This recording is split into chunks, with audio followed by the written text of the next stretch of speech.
this album, I want to be clear. I'm a Migos fan and was a huge fan of Culture 1. Now, Culture 2, as of right now, is expected to 200K first week, which is huge. I believe Culture 1 did like between 100K and 150K. So ponder this. In 2018, the Migos and Eminem's numbers are mad close. I don't know if that speaks just how hot the Migos are or how cold Eminem is. So Migos is definitely at the peak of their hype, which I'm glad to see. I'm glad the Culture series is such a success. With that being said, I feel everything great about Culture 1 was not continue with Culture 2. Culture 1 was relatively, for the Migos, a short album, very concise and strictly the bangers. Culture 1 was 13 tracks, equaling to about 58 minutes, while Culture 2 is 24 whole tracks running a whole 1 hour and 44 minutes. Damn near close to double the size.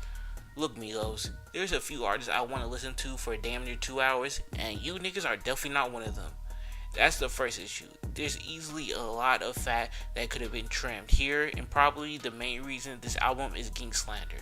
Migos aren't the type to be able to carry a whole 24 track album, even with 3 niggas, especially when all their styles are very similar. I definitely think there are some bangers on here though, enough to make a whole album. You know what I'm saying? The intro, the Bad Bitches Only, the track with Drake, Superstars, Emoji a Chain, Stir Fry, White Sand, Flooded, Work Hard, Moving Too Fast, Crown the Kings. Man, there's really a lot of bangers on here that if you isolate them, it'd be a banging album on the same level of Culture 1 maybe. But when you listen to all 24 tracks front to back, man, this album is a real issue to get Man, this album is real easy to get tired of and never want to revisit. I mean, this is supposed to be a fun album, yet I got bored after listening to a good amount of these tracks. A lot of people said this was Takeoff's album, even though for the most part I felt Quavo took the lead in the construction of a lot of these tracks, but Takeoff was simply the highlight of a good amount of these tracks. I was listening to this in the whip on the way to the dentist, and every time Takeoff came on, I felt just the need to turn the volume up. It's just something about the way Takeoff attacks these tracks that the other two lack.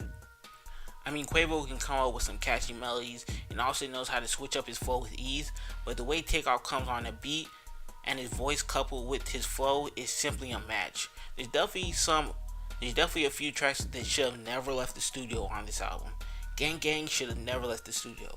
The content of that track definitely didn't match the beat and the type of track they were trying to make, to the point where it was almost laughable. Migos, if y'all trying to venture into other territory, you should learn to switch up your lyrical content just a little bit. Open it up, I dead ass thought was that song Deads from Culture 1. The song's not trash, but compared to Deads, it's not anything worth revisiting. The Post Malone track I could have done without easily. Motorsport I could have done without. I don't even know what they were going for with Narcos, a trap reggae song. Again, if you're trying to slip into different territories, tweak your content just a little bit. There's also tracks that aren't whack, but in context of the album are just filler. Like CC with Gucci Mane, Autopilot's cool, but on a 24 track album, I'm not trying to sit through this. Let's pretend every track was a banger after banger though. I still think 24 tracks will only backfire. Honestly, when I went back and listened to these tracks isolated, I was surprised how many tracks I actually liked. As far as the features, a lot were really short actually, which is expected I guess when you already got 3 niggas in your group who need to rap. Don't want another Bad and Bougie incident, or maybe they do, I don't know. But it doesn't seem like it on this album. Maybe they really regret leaving Takeoff for that weak ass Lil Uzi verse. There's not too many features on here I thought were whack, except the Post Malone feature. Again, I could have lived without that in the song just in its entirety.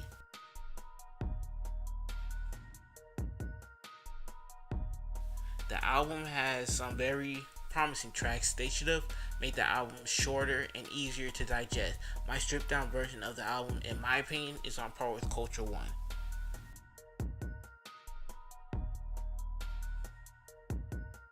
My favorite tracks are Crown the King, Moving Too Fast, White Sands, Stir Fry, and Walk It Talk It. My least favorite tracks were Gang Gang, Knows Me, Motorsports, and Narcos.